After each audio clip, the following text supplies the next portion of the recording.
Арнольд Алойс Шварценеггерді таныстырудың қажеті жоқ. Австриялық шыққан американдық киноактер, атақты бодибилдер және республикашыл саясаткер. Ол Терминатор фильмдер сериясындағы басты рөлімен, сондай-ақ Варвар Канан, Жүгірген адам, Шынайы өтірік, Егіздер, Кіші және Т фильмдерге қатысуы арқылы танымал болды. Ол Мистер Ғалам 5 рет және Мистер Олимпия 7 рет титулдарының иегері. 2003 жылы ол Калифорния штатының 38 губернаторы болды. Ол көптеген спорттық, кинематографиялық және басқа да марапаттарға ие болды. 1987 жылы Голливудтың даңқ аллеясы киноның дамуына қосқан үлесі үшін оның жеке жұлдызымен толықты. 2002 жылы Темір Арни дүниеге келген үйде олар Терминаторға ескерткіш орнатқысы келді, бірақ ол актер мұны жасамауды өтінді. 9 жылдан кейін сонда Шварценеггер мұражайы ашылды. Актерге ескерткіш соған қарамастан тұрғызылды. Оның ашылуы 2014 жылдың қазан айында өтті, және жыл сайынғы Арнольд Классик бодибилдинг фестиваліне сәйкес келді. Колумбус, Огайо штаты, сирек кездесетін жәндік, Костада тұратын жер қоңызы Агра Шварценеггері. Рика актердің атымен аталған. Арнольд компьютерлік графиканы көрсету бағдарламасымен Шварценеггер тырнақшаларын командалар ретінде пайдаланатын Арнольд бағдарламалау тілі де оның атымен аталған. 2017 жылдың сәуір айында Шварценеггердің қоршаған ортаны қорғау қызметі Францияның құрмет легионының қолбасшысы атағымен марапатталды. Бала, шақ және оқу жылы Арнольд Шварценеггер 1947 жылы 30 шілдеде Австрияның Грац қаласының жанындағы Тал ауылында дүниеге келген. Католиктер Густав Шварценеггер отбасында 1907-1972 және Аурелия Шварценеггер, не ядерни 1922-1998-1938 жылы Австрияның аншлюсінен кейін Густав Шварценеггер нстап мүшесі болды. Екінші дүниежүзілік соғысқа қатысты, бірақ соғыс қылмыстарына жеке қатыспаған және соғыстан кейін жергілікті полиция қызметінің бастығы болып тағайындалған. Отбасы нашар өмір сүрген. Балаларды жастайынан таныстырды. Шаруа еңбегі, сиыр сауу, су тасу, отын жару. Арнольд пен оның бір жас үлкен ағасы Мейнхард қатаңдықта тәрбиеленіп, дене жазасы қолданылды. Арнольдтың айтуынша, егер біз дұрыс емес нәрсе жасасақ, ата-анамыз таяқтарды аямады. Сонымен қатар әкесі әйелін опасыздық жасады деп күдіктеніп, Арнольд оның биологиялық ұлы емес деп қорықты. Сондықтан ол әрқашан үлкен ұлы Мейнхардқа айқын артықшылық берді және Арнольд тек күшті бола алады және жақсы болашақ туралы жасырын армандай алады. Мектепте бала өте орташа оқыды, бірақ мұғалімдердің айтуынша ол өзінің сыныптастары арасында өзінің жақсы мінезі, көңілді мінезі және жігерлі энергиясымен ерекшеленді.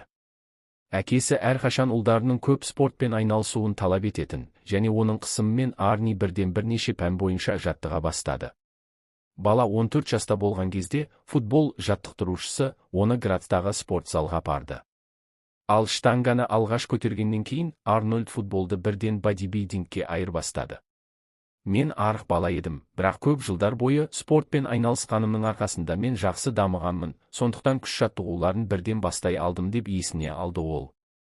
Жас жігіттің бодибилдингке деген құмарлығын оның кумирлері, актер бодибилдер Пер Парк пен Стив Ривз қолдады. Сағат онда ол үнемі жергілікті кинотеатрға жүгіретін. Арнольд күн сайын спорт залға бара бастады. Ал демалыс күндері бөлме жабылған кезде ол терезеден кіріп, одан да ыждағатты түрде жұмыс істеді. Егер мен жаттығуды өткізіп алсам, мен ауырып қалғандай жүрдім, деді ол кейінірек. 15 жасында Арнольд ақыл-ой мен дененің байланысына қатты қызығушылық танытты. Егер ақыл-ой дұрыс реттелсе, жаттығудың әсерін арттыруға болады ма деп алаңдады. Мұны білу үшін жас жігіт психологияны зерттей бастады. 17 жасында Арнольд бірінші рет Грацтағы бодибилдинг жарысына қатысып, екінші орын алды. Бодибилдингте алғашқы жетістік 1965 жылы 18 жасар Шварценеггер әскери қызметке шақырылды. Австрия әскері, онда ол әкесінің үйінен қашу мүмкіндігіне ие болып, қуана барды. Арнидің қуанышына ол танк әскерлеріне жіберілді. Оны осы үлкен, қуатты машиналар қызықтырды. Сонымен қатар, танк машинистеріне кез келген көлікті, мотоциклді және тіпті тракторды басқаруға рұқсат беретін лицензиялар берілді. Шварценеггердің қызметі қарулы күштерге көп пайда келмеді. Арнидің айтуынша, ол үлкен зиян келтіре алды. Батып кеткен танк, сынған ангар қабырғасы, түнгі төбедегі жарыс, оның әскерінің кейбір ерлігі. Әйтсе де, мақсатты жігіт күн сайын жаттығуын жалғастырып, казармада өзіне жаттығу залын дайындады. Ал жорықтар кезінде жаттығуды тоқтатпау үшін қолдан штанга жасап, резервуарда сақтаған. Тек әскерде жүргенде. Өмірінде алғаш рет Арнольд күн сайын ет жей бастады және тұрақты жаттығулармен бірге бұл жақсы әсер етті. Бұлшықет массасы тез өсе бастады, сондықтан оның әскери формасының өлшемін әр 3 сайын ұлғайту керек болды. Айлар. Арнольд армияда қызмет ете жүріп, алдымен бодибилдинг бойынша халықаралық жарысқа Мистер Еуропа байқауына қатысып, жас өспірімдер арасында бірінші орынды иеленді. Өкінішке орай, жарысқа қатысу үшін ол казарманы рұқсатсыз тастап кетуге мәжбүр болды. Сондықтан ол оралғаннан кейін жас жігітті бірден жазалау камерасына отырғызды. Бірақ бір аптадан кейін жеңіс туралы ақпарат әскерге жетті. Басшылық ол жазадан босатылды және 2 күндік демалыс берілді. 1966 жылы әскерден демобилизацияланған Шварценеггер туған ауылына оралмауға шешім қабылдады және Мюнхенге көшті. Мұнда ол өзінің сүйікті спорт түрімен айналысып, нан тауып жүрді. Фитнес клубында жаттықтырушы. Ол мезгіл осында түнеді, өйткені жалға алуға ақша жоқ. Сол жылы Арнольд өзінің өміріндегі алғашқы ұшақ рейсін жасап, Лондонға Мистер Юниверс байқауына аттанды. Ол кем дегенде 6 немесе 7 орын алады деп үміттенген. Бірақ ол күтпеген жерден атақты Честер Йортоннан ғана жеңіліп, болашағынан үміт күттіретін жас жігітке тәнті болды. Ол Арнольдтың жеке жаттықтырушысы болғысы келді. Жаңадан бастаған спортшының ақшасы жоқ болғандықтан, Беннет оны Лондондағы пәтеріне орналастырды. Оның жеке отбасын ауыстырып жаттықтыру енді жетілдірілген жоспарға сәйкес жүргізілді. Сонымен қатар, Арни сияқты губка сіңіріледі, ағылшын тілі. Бірақ ең бастысы, ол өмірінде бірінші рет Беннет отбасында болды. Мен оның адам ретінде біреу үшін маңызды және қызықты екенін сезіндім. Беннет отбасы маған өте қажет нәрсені берді. Мен олар үшін әлемде жалғыз едім. Олар маған олардың қолдауы, қамқорлығы мен махаббаты қажет екенін түсінді деп еске алды Шварценеггер жылы лебізбен. Осы үйде тұрған кезінде, Арнольд өзінің досы әрі тәлімгері болған өзінің балалық кумирі Рек Паркпен кездесті. Тренинг өз жұмысын атқарды. Келесі жылы 1967 Арнольд Шварценеггер алғаш рет 20 жасында байқаудың бүкіл тарихындағы ең жас жеңімпаз атанды. Осыдан кейін ол 1 жыл бойы Мюнхенге оралды. Онда ол спорт клубында жұмыс істеді және 1968 жылы Лондонға қайта оралды және ақш-тағы Мистер Боди карьера болды. Жас жігіт бала кезінен көшуді армандаған. ақш-та тұрады және оның бодибилдер ретіндегі мансабы оған осы мүмкіндікті берді. Бұл қадам 1968 жылдың қыркүйегінде Арнольд 21 жаста болған кезде болды. Ал спортшы өзінің жаңа тұрғылықты жері ретінде Калифорнияны таңдады. Кейбір мәліметтерге сәйкес, Шварценеггер ақш-та біраз уақыт заңсыз иммигрант ретінде тұрды, өйткені виза бастапқыда берілген. Оған ұзақ мерзімді тұруға рұқсат бермеді, бірақ ол бірден жаңасын берді. Дегенмен, бұл оның сүйіктісімен айналысуына және бодибилдер мен ауыр атлеттердің кәсіби үйірмесіне сенімді енуіне кедергі келтірмеді. Ол әріптестерінен барлық нәзіктіктер мен құпияларды үйренуге тырысты және кез келген жарыстан кейін ол төрешілерге жүгінуден тартынбады. Және оның нені дұрыс істемегенін және нені жақсартуға болатынын сұраңыз. 1969 жылы Арнольд алғаш рет Мистер Олимпия жарысына қатысты, бірақ 3 дүркін чемпион Серхиодан жеңіліп қалды. Зәйтүн, алайда келесі жылы ол жеңіске жетті және 23 жасында жарыстың бүкіл тарихындағы ең жас олимпия болды. Кейінірек бұл рекордты Шварценеггер мойындады. Ол, көптеген спортшылар сияқты, анаболикалық стероидтарды қабылдады, бірақ ол олардың денсаулыққа зияны туралы білген бойда жеңістер үздіксіз жүріп, 6 жыл бойы Мистер Олимпия атағын жеңіп алды қатар. Сол кезеңде ол тағы 4 рет әлем мырзасы атағын алды. Ал 1970 жылғы байқауда Арнольд 1975 жылы Мистер Олимпия байқауындағы кезекті жеңісінен кейін өзінің кумирі мен мұғалімі Рек Паркты артта қалдырды. Арнольд Шварценеггер өзінің кәсіби спорттық мансабын аяқтағанын хабарлады. Дегенмен ол Олимпия мырзаға қатысып, жеңіске жету мүмкіндігіне ие болды. Бірде 1980 жылы Варвар Канан фильмін түсіру үшін ол қайтадан керемет физикалық пішінге ие болды. Бұл мүмкіндікті пайдаланбау күнә болды. Шварценеггердің фильмдегі мансасы 1970 жылдан бастап Арнольд Шварценеггер бұрын көптеген атақты бодибилдер, оның ішінде оның кумирлері Рек Парк пен Стив Ривз сияқты фильмдерде ойнай бастады. Бастапқыда режиссерлер оны шақырудан қорықты. Олар экранда табиғи емес көрінетін күшті акцент, тым үлкен бұлшықеттер сияқты проблемалардан қорқып кетті, және Арнольдтың фильмдегі дебюті басты рөлде болды. Геркулес, Нью-Йорктегі 1970 фильмінде және акцентке байланысты кейіпкердің барлық жолдарын басқа актер айтты, ал бүркеншік есім кредиттер мен плакаттарда пайда болды. Арнольд Стронг кейіннен Шварценеггер бұл фильмді атады. Оның ең сүйікті фильмі. Оның ұзақ қоштасу 1973 және Ашық ал 1976 атты екінші және үшінші фильмдерінде кейіпкер сценарий бойынша саңырау және мылқау болғандықтан акцент мәселесі туындамады. Сыншылар бұл жұмыстарды салқын түрде қабылдады, Арнольдты жануар сияқты үлкен алып деп атады. Ал актер өзінің кемшіліктерімен белсенді түрде жұмыс істей бастады. Ол актерлік және сахналық сөйлеу сабақтарын алып, акцентінен мұқият құтылды. Көп ұзамай ол бодибилдинг бойынша темірді айдау 1977 деректі фильмінің, сондай-ақ бірнеше танымал фильмдердің түсіріліміне қатысты. Осы кезеңде Шварценеггер өз өміріне риза болды, бірақ сонымен бірге ол өзіне сенімді емес екенін сезінді. Содан кейін бір танысы оған трансцендентальды медитацияны үйретті, және бірнеше аптадан кейін Арнольд пайда болды. Толық релаксация және ақылдың тыныштығы, назар аудару және тыныштық дағдысы. Бір жыл бойы ол күнделікті медитациямен айналысты, содан кейін ол оған қажет емес екенін сезінді. Ол проблемаларды бірінің үстіне бірін жинамай, оларды шешуге тереңірек назар аударуды үйренді. Варвар Канан 1982 және оның жалғасы Канан жойғыш 1984 фильмінің шығуы.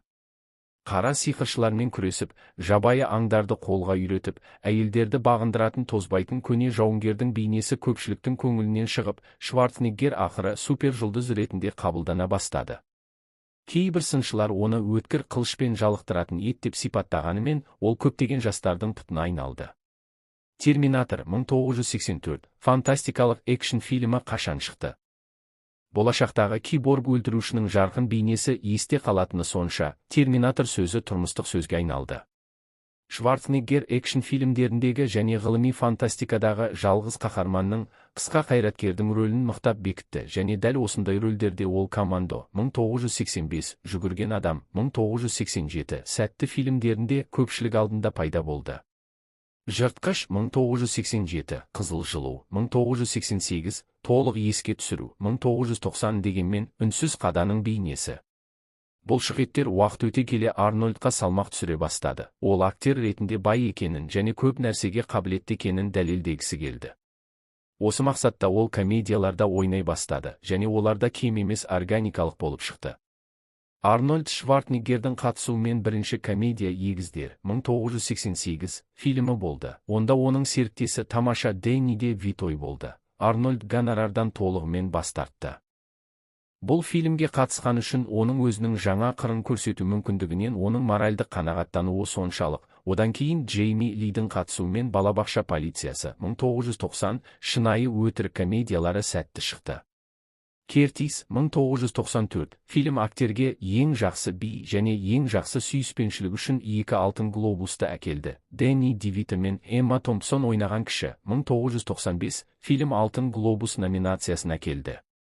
Үздік актер және Джеймс Белушимен бірге Рождестволық сыйлық 1996, соңғы әрекет қаһарманы фильмі 1993, Шварценеггер өзіне пародияны тамаша сомдады. Сонымен қатар 90-шы жылдары түсірілген экшн фильмдерінде продюсер ретінде дебют жасады.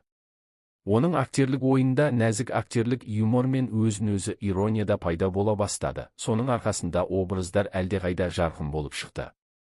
Мұндай атап айтқанда, Терминатор 2, сот күні 1991 фильмінде жақсы робот рөліне айналды. Көпшіліктің пікірінше, бұл сериядағы ең таңғаларлық фильм болды, және актерге үздік ер адам рөлі және MTV Movie Award сыйлығын әкелді. Мансаптық жетістіктер үшін Сатурн сыйлығы. Арниден дәйексөздер бүкіл әлемге таралған. Hasta la vista, балақай, және мен ораламын. I'll be back. Шварценеггер жұртшылық пен сыншылардың сөзсіз сүйіктісіне айналды. Ал газеттер оны қалың австриялық акцентті жеңіп, 90-шы жылдардағы әлемдік кинематографияның ең жарқын жұлдызы болу үшін бодибилдингтің қолайсыз шекарасынан шығып кеткен ең танымал иммигрант деп атады. 1990 және 2000 жылдар тоғысында тағы бірнеше фильмдер шықты. әлемнің ақыры 1999, 6 күн 2000 және репарациялар 2002 және олар әдетте ұстамдылықпен қабылданса да, актердің ойыны жарықтығы мен тереңдігімен ерекшеленді. 2003 жылы көптен күткен Терминатор 3 машиналардың көтерілуі фильмінің жалғасы, кассалық рекордтарды жаңартты. Осыдан кейін 6 жасар Арнольд Шварценеггер киноиндустриядан кеткенін және саясаткер ретінде мансабын бастағанын жариялады. Тіпті 4-ші Терминаторда құтқарушы келсін, 2009, тек актердің цифрлық бейнесі пайдаланылды. Тіпті сол кезде де Сильвестр Сталлоненің Адамдар фильмінің эпизодын түсіру үшін ерекшелік жасалды. 2010 олар керемет түрде Калифорния губернаторы ретіндегі жұмысты біріктіре алды. Expendables фильмінде нағыз ерекше жұлдыздар болды. Сильвестр Сталлоне, Джейсон Стэтхэм, Дольф Лундгрен, Микки Рурк, Джет Ли, Брюс Уиллис және т.б. губернаторлық мерзімінің соңында 2011 жылдың қаңтарында Шварценеггер жаңа сценарийлер мен фильм ұсыныстарына, соның ішінде жаңа фильмге арналған өтінімдерге толы болды.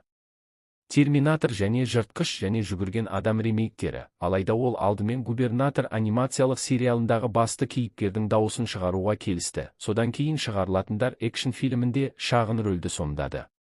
2012 Темір Арнидің киноға оралғаннан кейінгі алғашқы басты рөлі Батырдың оралуы экшн фильміндегі рөл болды. 2013 әйгілі актер Форест Уитакермен бірлескен жұмыс сол жылы Сильвестр Сталлонемен тағы бір бірлескен фильм «Қашу жоспары» және 2014 жылы «Саботаж» фильмі шықты. Біраз уақыттан кейін The Expendables 3 фильмі шықты, оның тобын Антонио Бандерас толықтырды. Рас, Арнольд Шварценеггер соңғы шығындар фильміне қатысқаны үшін Мел Гибсон мен Келси Гример сияқты екінші пландағы ең нашар актер номинациясында Алтын таңқурай сыйлығына ұсынылды. 2015 жылы сериалдағы Терминатор Генесис атты жаңа фильм шықты. Суреттің әрекеті бір уақыттан екіншісіне бірнеше рет ауыстырылады, және тақырыптық кейіпкер әр түрлі жаста көрерменнің алдында пайда болады. Сондықтан, Шварценеггердің өзі қатысумен қатар, кейбір көріністерде жас Терминатордың рөлін актер Бред Азар сомдады. Оның бетінде жас Арнольдтың беті компьютер арқылы жасалған. Сара Коннор рөлін Эмилия Кларк ойнады. 2017 жылдың көктемінде Арнольд Шварценеггер өзінің актерлік рөлін түбегейлі өзгерткен фильмнің премьерасы болды. Виталий Калоевтың ісі және Констанс көлінің үстінде жолаушылар мен жүк ұшағы соқтығысуы туралы Шварценеггер осында жоғалған күйеуі мен әкесінің қайғылы рөлін сомдайды. Апат оның отбасы және қылмыскерді өлтіруді шешті. Сыншылар жұмысты жалпы оң қабылдады. Шварценеггер өте сенімді, елестете алмайтын бақытсыз адамды ойнайды. Оның кейіпкері бір сәтте екі жақын адамынан айырылып, өмірінің мәнін жоғалтты. Шварценеггердің әлі де сезілетін күші әйелі мен қызын қайтару үшін ештеңе істей алмайтын кейіпкерінің дәрменсіздігімен қызықты контраст жасайды. Өкілдерінің көпшілігі демократтарды қолдайды. Сонымен қатар, оның көзқарастарын центристік деп санауға болады, өйткені олар классикалық республикашылдарға қарағанда әлдеқайда либералды, атап айтқанда ол абортқа тыйым салуға қарсы. Және Ирактағы соғысқа теріс көзқараста болды. Сонымен қатар, Шварценеггер атмосфераға парниктік газдар шығарындыларын шектеу жөніндегі Киото хаттамасының тұрақты жақтаушысы болып табылады. Сонымен қатар дін жасушаларын пайдалану бойынша тегін зерттеулерді қолдайды. Актер 2003 жылы Калифорния штатының губернаторы болып сайланды және бірінші болды. 1862 жылдан бастап Калифорниядан тыс жерде дүниеге келген американдық штаттың губернаторы. ақш.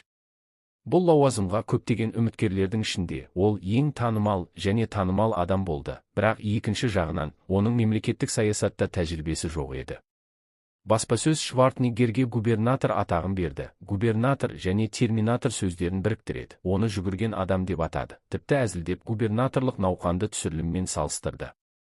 Терминатор 4 кандидаттың көтерілуі, Терминатор 3 машиналардың көтерілуі фильміне ұқсас. Сайлау кезіндегі сөйлеген сөздерінің бірінде ұмтылған саясаткерге жұмыртқа лақтырылды. Ол сабырлы және әзілмен. Олар бекон қоспағаны өкінішті деді. Дауыс беруге 5 күн қалғанда бәсекелестер Шварценеггерге қарсы қара пиар науқанын бастады. Ал 6 әйел дауыс беруден бір күн бұрын 15 әйел болды және кандидаттың рейтингі айтарлықтай төмендеді. Қазіргі губернатор Грей Дэвис Арнольд Шварценеггер бұл айыптауларға толық жауап беруі керек және жалтарма мәлімдемелер мен жартылай теріске шығаруға жол бермеуі керек деді. Бұған жауап ретінде, актер ренжіткен барлық адамдардан кешірім сұрап, былай деп ескертті. Сайлауға 3-4 күн қалғанда кенеттен барлық әйелдер кешірім сұрауды талап еткені қызық емес пе? Оның бұрынғы әріптестері, атап айтқанда Линда Гамильтон мен Джейми Ли Кертис кандидаттың моральдық сипатын қолдады және жұртшылық Темір Арнидің кінәсіздігіне сенді тапсырыс бойынша жасалған айыптаулар. Шварценеггер штат қаржылық және энергетикалық дағдарысқа ұшыраған бұрынғы губернатор Грей Дэвисті қайтарып алғаннан кейін Калифорния губернаторы қызметіне кірісті. Ол бірден шығындарды қысқарту үшін күресті бастады және, атап айтқанда, жылына $175,000 болатын губернаторлық жалақысынан бас тартты. 2006 жылы ол бұл қызметке қайта сайланды. Республикашыл ретінде Шварценеггер өзінің саяси мансабының басында қарсы болды. Бір жынысты некелер, бірақ кең ауқымды қоғамдық пікірталастардан кейін ол өз ойын өзгертіп, оларды жалпыға бірдей мойындау және тіркеуді жақтай бастады. Оның мен Америка Құрама Штаттарының конституциясын қорғауға ант бердім, және бір жынысты некеге тыйым салу оған қайшы келеді деген атақты фраза кең қоғамдық резонансқа ие болды, және кейіннен Америка Құрама Штаттарында бір жынысты некені заңдастыруға ықпал етті.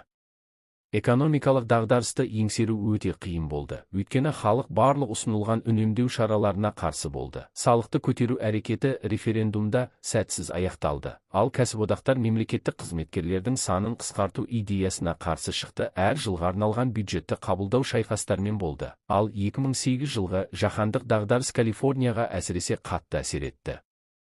Осы себепті болар, губернатор Шварценеггердің қызметіне кіріскеннен кейін 89 рекордтық көрсеткішке жеткен рейтингі екінші мерзімінің соңында 23-ға дейін төмендеді. 2011 жылы екінші губернаторлық мерзімінің соңында ол өз қызметінен кетті, өйткені Калифорния штатының конституциясы оған 3-ші рет қатарынан қатысуға тыйым салады. Арнольд Шварценеггер арнайы олимпиада қозғалысын, спорттық іс-шараларды белсенді түрде қолдайды. Психикалық бұзылыстары бар балалар мен ересектер. 2007 жылы Шанхайда өткен бүкіл әлемдік арнайы олимпиада ойындарында ол 2012 жылы Оңтүстік Каролина университетінде Шварценеггер атындағы мемлекеттік және жаһандық саясат институтын құру туралы мәлімдеме жасады. Саясаткерлердің өз партияларының шегінен шығу үшін институт аналитикалық орталық ретінде жұмыс істейді, және Шварценеггердің өзіне тән республикашылдар мен демократтардың көзқарастары арасында аралық болып табылатын центристік көзқарастарды алға тартады. 2016 жылғы ақш президенттік сайлауы алдындағы сайлау науқаны кезінде ол республикашыл Джон Касичтің кандидатурасын қолдады.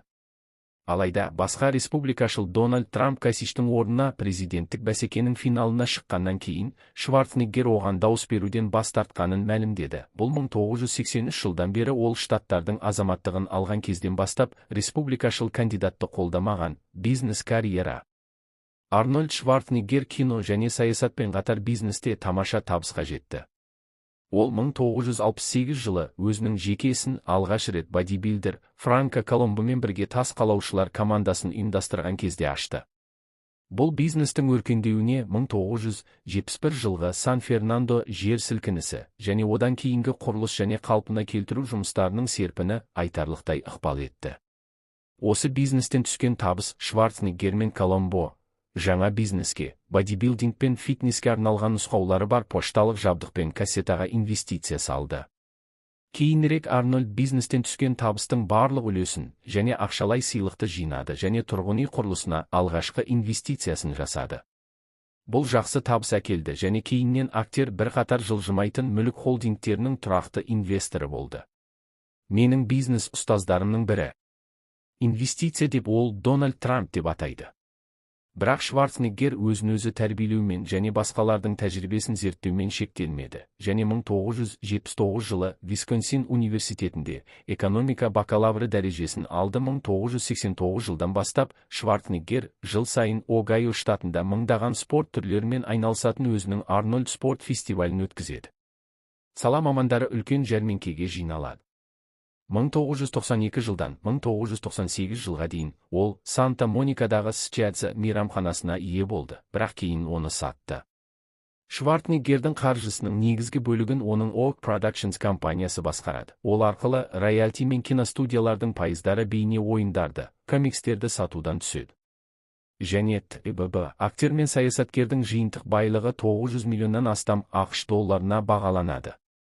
Арнольд Шварценеггердің жеке өмірі. Арнольдтың ағасы, Майнхард Шварценеггер 1971 жылы жол апатынан қайтыс болды. Арнольд виза мәселесіне байланысты жерлеуге қатыспады, бірақ ұлына қаржылай көмектесе бастады. Ол сондай-ақ 1972 жылы әкесінің жерлеу рәсіміне келмеді және кейінірек бұл шешімін кем дегенде 3 түрлі себеппен түсіндірді. Ол жаттығуын тоқтата алмады, олар оған уақытында хабарлай алмады және ол ауруханада жатыр еді. Сынған аяқ. Әке мен бала арасында ешқашан жылы сезім болмағаны анық. Әкемнің маған жасаған әрекеті қазір балаға зорлық-зомбылық деп аталады деп Арнольд өзінің жас кезіндегі жыныстық қатынасқа қатысты. Жыныстық қатынас біреуінен артық емес. Дененің функциялары. Ол көбінесе қыздарға жақындықты ұсынуда тым қарапайым болды, ал көпшілігі бұлшық ет сымбатты адамға келісіммен жауап берді. 1969 жылы ол өзінің алғашқы махаббаты мұғалімі Барбара Аутленд Бейкерді кездестіргенде бәрі өзгерді. Бұл қарым-қатынас 1974 жылға дейін созылды, бірақ содан кейін ерлі-зайыптылар ажырасуға мәжбүр болды. Барбара қалыпты және күшті отбасын құрғысы келді, ал Арнольд бұған дайын емес еді. 1975 жылы оның қарым-қатынасы ол кездескен шаштараз Сью Маримен басталды. Жағажай. Оның айтуынша, ерлі-зайыптылардың ашық қарым-қатынасы болған. Біз Лос-Анджелесте бірге болған кезде, біз бір-бірімізге адал болдық, бірақ ол бір жерге барса, онда әрқайсымыздың өзіміз қалаған нәрсені жасауға құқығымыз болды. 1977 жылдың тамызында Шварценеггер Мария Шрайвермен кездесе бастады. 1963 жылы өлтірілген президент Джон Кеннедидің жиені болған тележурналист. Ол екі қыздың арасындағы соңғы таңдауды бір жылдан кейін жасады. Сью оған ультиматум қойып, оған шешім қабылдау қажеттілігімен қарсылық танытты, және ол Марияны таңдады. Соған қарамастан, Арнольд біраз уақыт басқа әйелдермен кездесуді жалғастырды. Атап айтқанда, актриса Брижит Нильсен, оның Қызыл Соня фильміндегі серіктесі. Егер ол маған Марияға үйленетінін айтса, мен араласпас едім, деді ол сұхбатында. Мария Шрайвер мен Арнольд Шварценеггер 1986 жылы 25 сәуірде аяқталды. Саясаттағы ең ықпалды отбасылардың бірімен туыстық қарым-қатынас одан әрі айқындалған болуы мүмкін.